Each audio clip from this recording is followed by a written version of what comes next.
The message today is an important one. I'm going to ask for your full attention. If you're new, second week we've been in this remarkable letter titled Romans. Without a doubt, it is the most influential letter ever written. I don't think you can even make an argument against that. Okay? This letter has had more of a shaping influence, this one letter, than all other letters combined, really, in human history, in my opinion. You're gonna see why. The profound truths and human insight inspired coming from the Spirit of God, it's unlike anything you've ever encountered before. So this letter is written to a group of Christians living in the city of Rome, written by the Apostle Paul, living in the 1st century AD. Paul is sharp. He understands these Christians have a unique environment in which they live. Rome itself, Rome, world power, one of the greatest of all time. Its influence far and wide. Agriculture, militarily, politics, you name it. Rome set the standard. You know, you can visit ancient aqueducts that are over 2,000 years old in North Africa, built by the Romans. That was the reach of the Roman Empire. I mean, when Rome wanted to flex, it was over. There was no competition. Rome was also known for its vices. For example, if you've been to the Colosseum, you know it seats at least 50,000 people. Seats were arranged by socioeconomic standing. If you were wealthy, you had the front row. If you were poor, you had the nosebleeds. 50,000 people, minimum, would watch men fight until the death. Fight until the death. Could you imagine? It was entertainment. Roman emperors were particularly wicked, narcissistic. I think one could even say probably satanically inspired. For example, Nero had an affinity for young boys, castrated them. See, the belief was that if you castrated young boys, it would maintain their youthful appearance. One named Sporus, he dressed up in a gown, had a public ceremony. Historians tell us that the people applauded. Yes, yes, what a wonderful thing. Look at Nero. He's now married to Sporus, this little boy. Filled with vices from the top. And there is also the presence of these Jesus followers. Paul is smart. He understands they need encouragement. Because if these Christians in Rome, influential city, in many ways not unlike Scottsdale or Phoenix, you know, we're growing rapidly. Maricopa County is consistently one of the fastest growing counties in America. Why? People want to be here. Not in July, but you know what I'm saying. They want to be here. 9 months out of the year, it's paradise here. Standard of living is great. Large city, very influential. You guys do business here, you go elsewhere, you travel. Rome was the epicenter, the hub of it all. And Paul's like, if we can get Rome, ooh, the potential. Now, the occasion of the letter I mentioned last week, these people, they've heard of Paul, but these Christians are suspicious because they know him best as a terrorist. He was present at the first execution, Christian martyr named Stephen. Paul was there, oversaw that. Christian terrorist, then he receives Christ. So they're like, is he legit? What message is he gonna bring when he comes to us? That's why when you read Romans, it's like thick with theology. Paul's like, let me just lay it down for you. This is what I believe about God, human depravity. God's solution to man's problem is Jesus. So it's packed with theology. So it's like he says, calm down, it's okay. This is who I am. In chapter 1, verse 8, he makes a remarkable statement about them. And essentially what he says is, there's something you are known for, and I want to encourage you. And this is the standard for every church since, okay? Here's what he writes. He says, first, I thank my God through Jesus Christ for all of you. Every single one of you Christians living in Rome, when I pray, I thank God every time when I think of you. Here's why.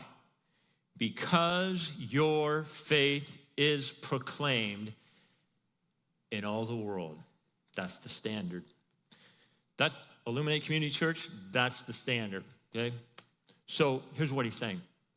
Christians gather together to receive instruction, to encourage one another, to serve one another, to love on one another. That's how we get built up.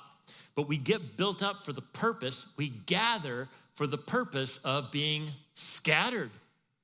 We go out. And in our spheres of influence, our faith is present. And remarkably, in the midst of this culture, okay, Paul says, man, the world knows about your faith, Roman Christians. The world knows about this. This is a very diverse church. Understand that Christianity started with a group of Jews who were like, wait a minute, we think Jesus is the Messiah. Like there's like some overwhelming evidence, specifically the fact that many of us saw the resurrected Jesus. Now we got to deal with that. Jesus is the Messiah. Jews would not be worshiping a man as God. Something happened.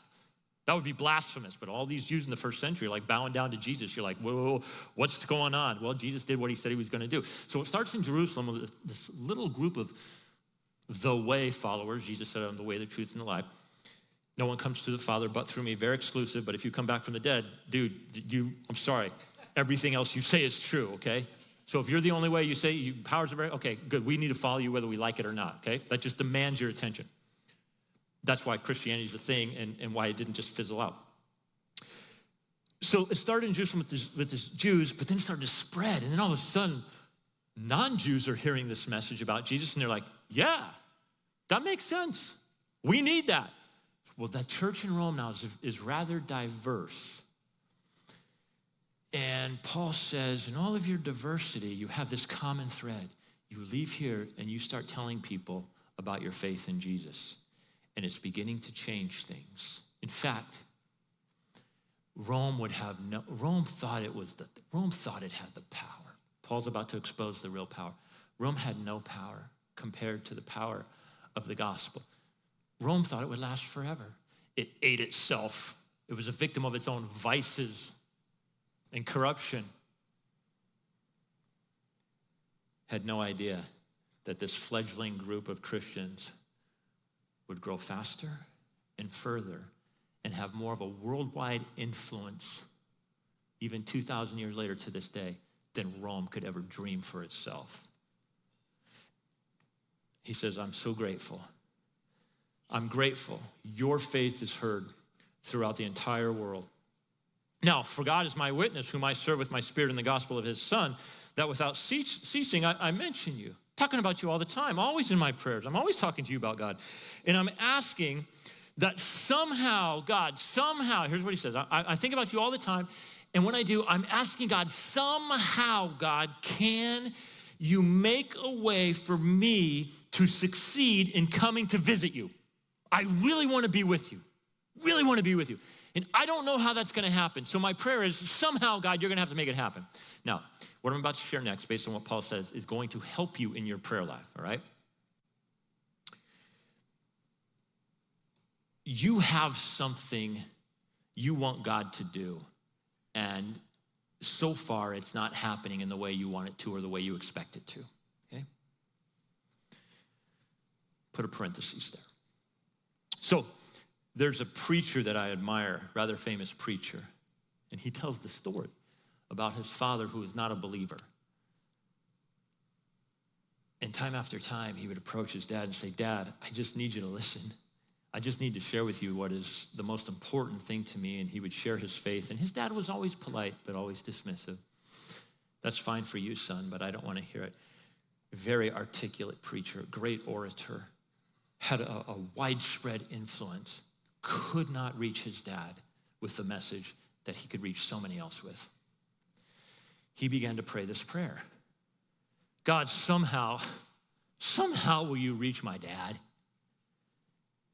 Fast forward a few years, and he's contacted by a man who says, you don't know me, but I'm a local city bus driver. And your dad rides my bus. He has every day to work for about the last 10 plus years. And I'm a Christian. And every opportunity I had, I would share my faith with your dad. And I'm happy to tell you that the other day he received Christ.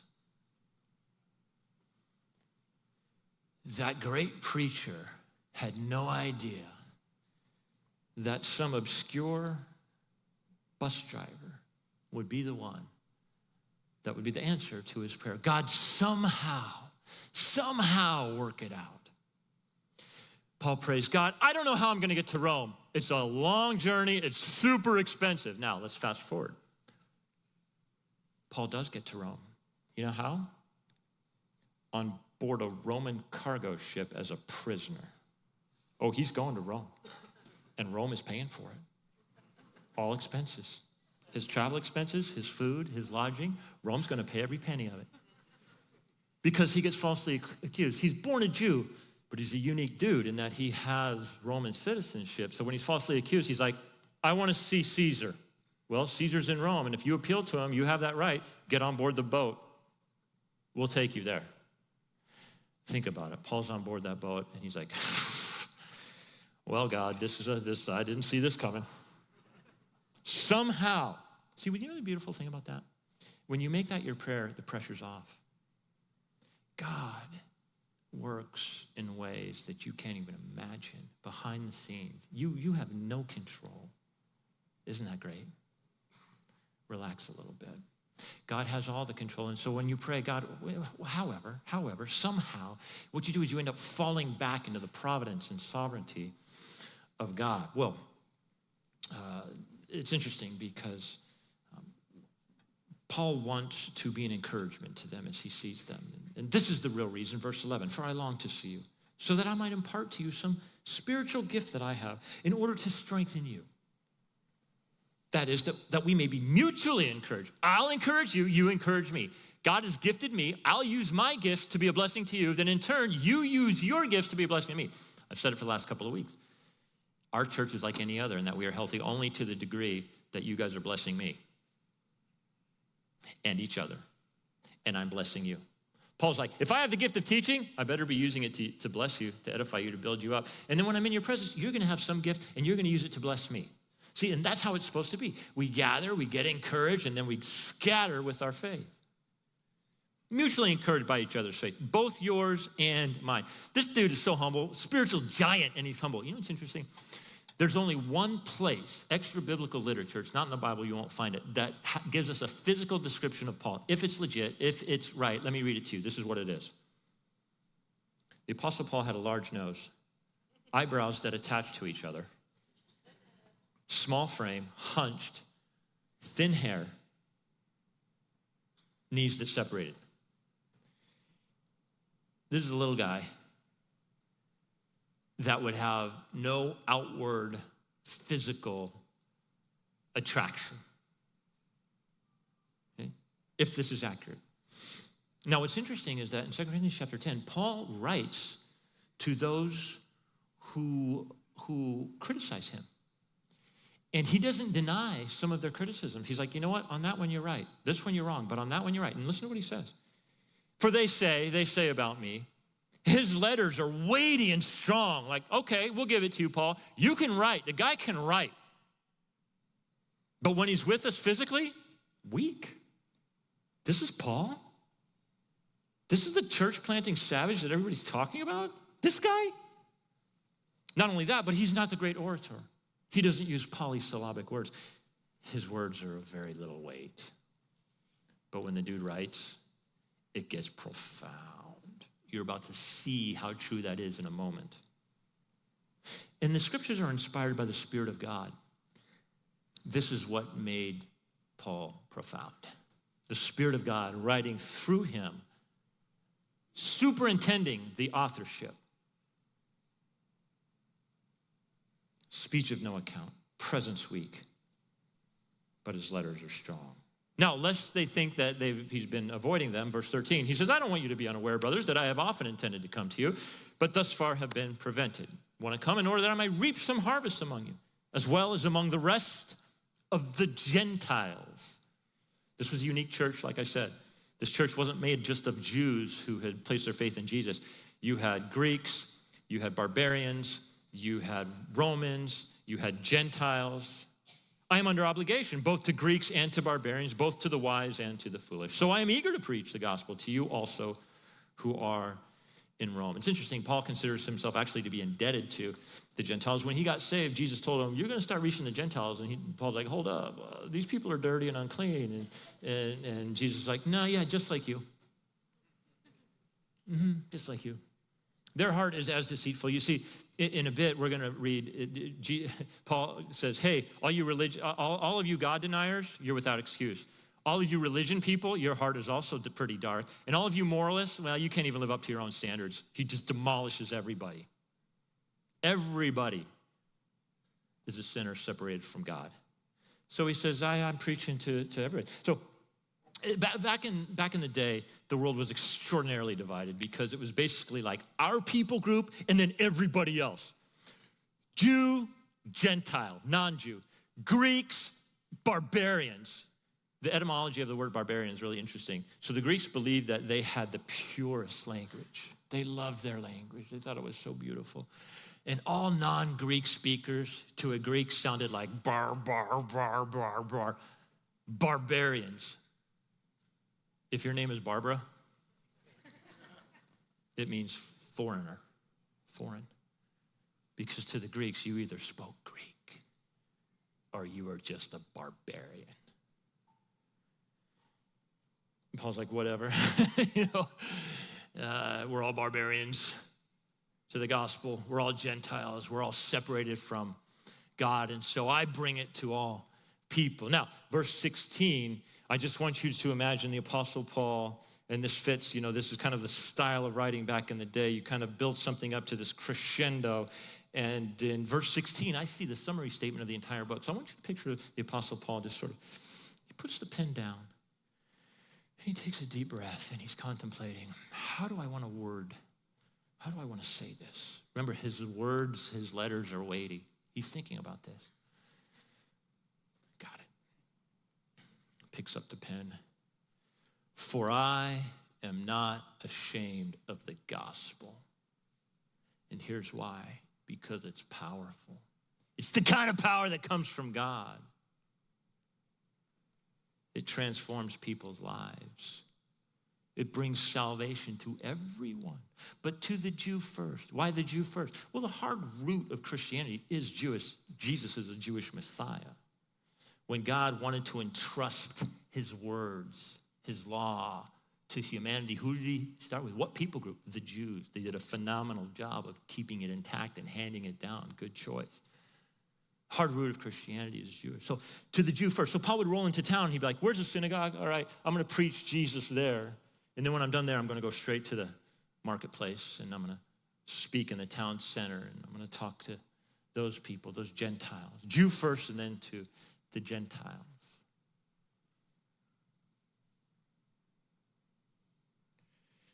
Rome thought that it had the power. It had no power over the gospel. I hope you realize that. Do not be confused. You're constantly being preached at in terms of what is powerful in this world. Nothing compares to the power of the gospel. Like I said, Rome didn't have a clue of how Christianity would outlast it. And in some ways, Christianity brought an end to the Roman Empire because it brought about morality in ways that had never been seen before. You know what's interesting? People think that Rome was this great power. Rome should actually be pitied. You know why? Historians have yet to uncover one ancient orphanage in all of Rome.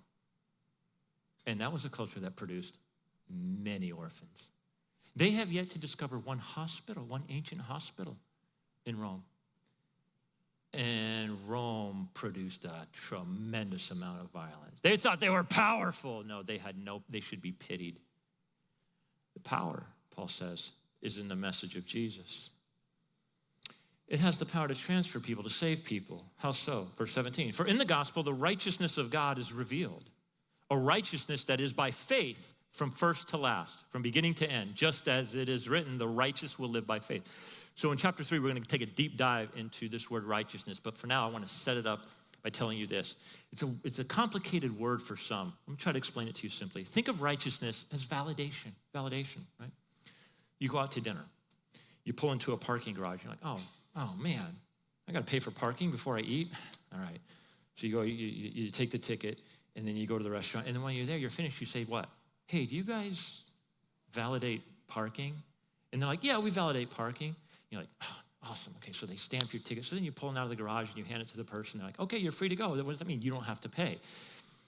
Think of righteousness as God's way of validating you. So now, look at what the text says. This is interesting, right? Because he says, for the gospel, in the gospel, that's the good news. I'll explain more about this word in a second. For in the gospel, the righteousness of God, God's way of validating you is revealed. It's something new. Something new is being revealed. Because in the past, you all thought you could get to God on your own terms through your self-righteous acts, because that's ultimately what ends up happening. You either think that I can earn my way to God, or I have to have God's validation. God has to declare me righteous somehow. That's what he does through Jesus. Or I got to get there on my own. I got to pay that fee. So he says, now the righteousness of God is being revealed. You know, the righteousness you have, that's from man. That's not going to get you there. So God will validate you. You can't validate yourself. It's always been that way from the beginning to the end. Now, what is it that we need to be validated for? Well, this is where it gets kind of gnarly, because you can't understand how good the gospel is until you understand how bad your situation is. And the word gospel, this is not a word that was invented by Christians or by Paul himself. This word had been around. It was in popular use in the first century AD. In fact, it was very often applied to Caesar. Caesar used the word gospel. In fact, there was a gospel according to Caesar. Whenever Caesar acted, it was his gospel. Good news, Caesar is taking more of your money. You know, good news, Caesar is, right? It was used to announce a birth. Good news, gospel, it's a boy. Gospel, it's a girl. Gospel, I'm engaged. This is not a new word. It means good news. Now, Paul is about to tell you, you don't understand how good this news is in light of how horrible the news is that's about to come your way. Because here's the deal. God is bound by his nature. And his nature demands penalty for wrongdoing. That's in your nature too. When you see somebody mistreat another person, when you see people wronged, when you see people lied to, cheated, you're like, oh, that guy needs to pay. But when you do it, you're like, can you just give me forgiveness and mercy? Bring justice to them, not to me. God doesn't play it that way. We all fall under the justice. Now, God's justice is tempered with love, and I'm going to show you how that works. But for now, let's just say this. God's upset. The wrath of God is being revealed from heaven against all the godlessness and wickedness of people. So that's rough, because to a greater or lesser degree, we all fit into that category. We all do things that incur the wrath of God. We all do things that contribute to why this world is so jacked up. The overwhelming human tendency from birth, is to rebel, is to want to live autonomously, to not have anybody tell us what to do. I personally hate being told what to do. I don't like it, but I need it. Humans need a North Star, something outside of themselves. We're very bad at leading ourselves, ultimately. I mean, look at the condition that the world is in. Paul's actually going to speak directly to that, but it's really important to understand the words Paul uses to describe the anger of God. So here's what he says. There are a couple of primary Greek words used to describe anger. One of them is thumos, from which we get our English word thermos. What is a thermos? Thermos keeps your food hot, beverages hot. It was used to describe the kind of anger that is explosive, right? It's just explosive. It's like unrestrained. It's like that person who will, in the heat of the moment, do something irrational. That's not the word Paul uses to describe the anger of God. Instead, he uses the Greek word orge. This word's really, really interesting because it refers to this settled yet abiding discomfort that seeks to correct what is wrong. I think you see this in Jesus when he was at the temple. He overthrows the tables of the money changers and stuff. And why? Because the offense was not a personal offense, like what offends me, what makes me angry is when I don't get my way. But Jesus is like, you know what? You're offending God. You're offending God here. This is a house of worship. You guys are taking it in the wrong direction. You're leading people astray, and that's wrong, and I'm going to do something about it. I'm going to defend God on this one. It's a righteous anger. So God looks at humanity, and he's like, hey, wait a minute. They're off track, But rather than go, okay, redo. We're gonna annihilate everybody and start over. No, instead what he does is he says, okay, we need to make this right. What can we do? What can I do to begin to restore this relationship? That's the kind of anger that's described here, and that's a good thing. Now, what follows next is really interesting because this is actually the anatomy of unbelief. So this is revealing. So here's the question. Why is it that many people ignore God and even reject God? Why would a human reject God? Paul's going to tell you why. He says that the wrath of God is being revealed toward the godless and the unrighteous, who suppress the truth by their wickedness. There's a lot here. In other words, what he's saying is, he's saying the godless and wicked lifestyle is actually the thing that stuffs down. That's what it means to suppress. That stuffs down and tries to hide and acknowledge the fact that God is real and that he exists. It's kind of like this. You have a beach ball and you try to hold it underwater, and what happens? As soon as you let go, that ball is going to come to the surface. And so you've got to apply some pressure to keep that thing under the water. And you're kind of fighting it. And what Paul says is, be real. The reason why you reject God is because you want to live the life you want to live. You're worshiping your own autonomy. You don't want anybody telling you what to do. You don't want to be held accountable for your actions. The knowledge of God is actually inside you. It actually is. But you're suppressing it. You're holding it down. Now, what's interesting about the truth is that it always wants to rise to the surface. It's always wanting to rise to the surface. But these people keep it down, and they keep it down because of their sinful actions. And we know it to be true.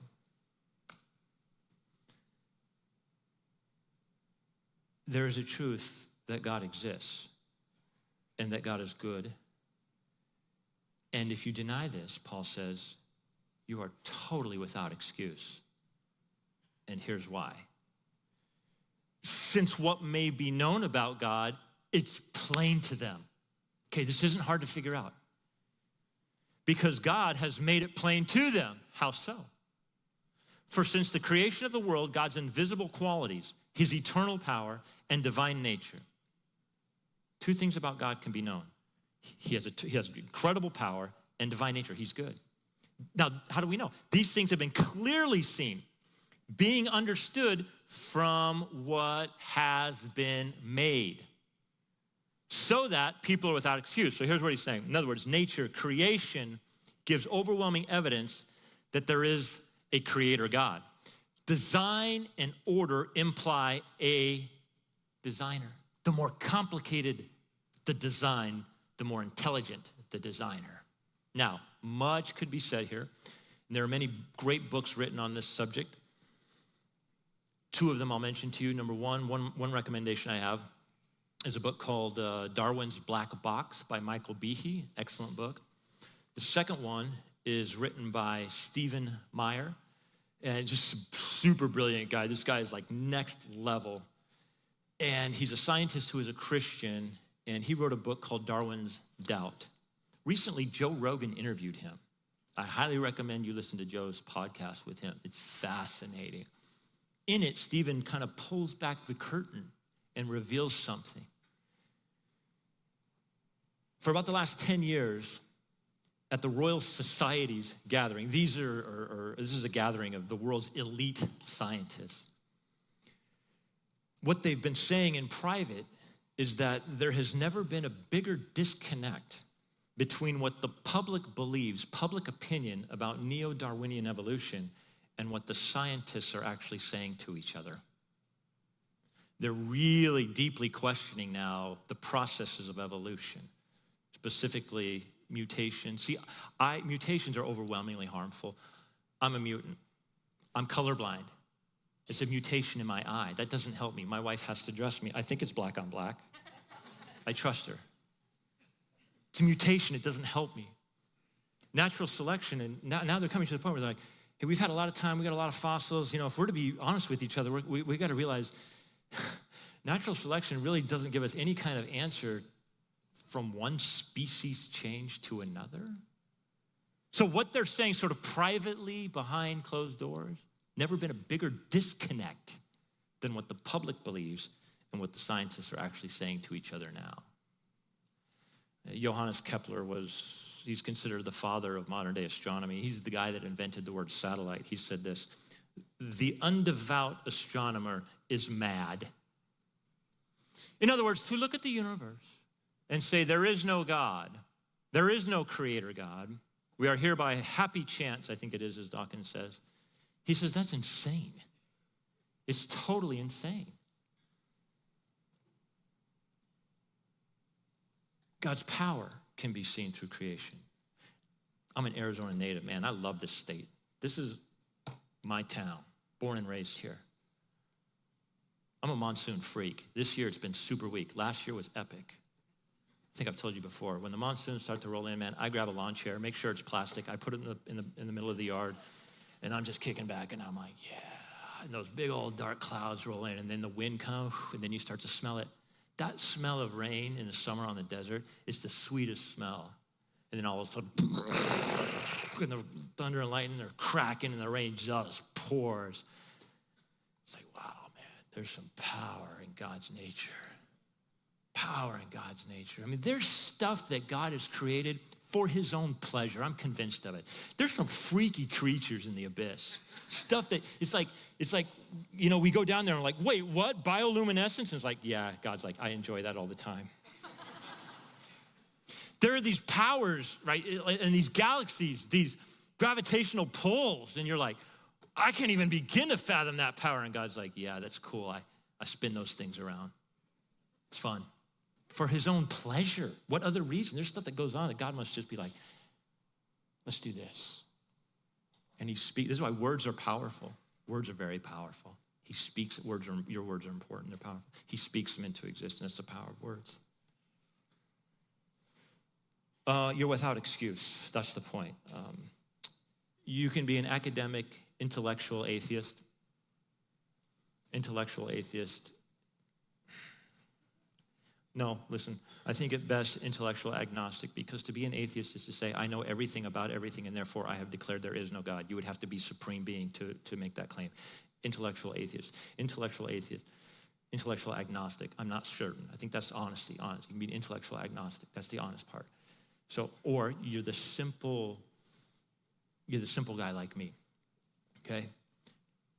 We're both without excuse. You know what's interesting? When some remote tribe is discovered, everybody's like, a new tribe, we never knew they existed. We made human contact with humans. And what are they like? You know what they're like? You know what you're gonna find in common with every single one of them? They worship. Isn't that interesting? They worship. Why? Because we were created to worship. To worship is to ascribe worth to something. So what happens is, now what Paul does, his words are weighty. What he does next, man, it's so good. He's gonna say, look, if you deny God, you're gonna worship something. So then what he does next is he describes this trajectory. It's a downward unwinding of humanity. You reject the worship of God, watch this. You're gonna worship something, and it ain't gonna end well. For although they knew God, they neither glorified him as God nor gave thanks to him. So one of the ways you dishonor God is by not giving him thanks. But their thinking became futile. We evolved from scum.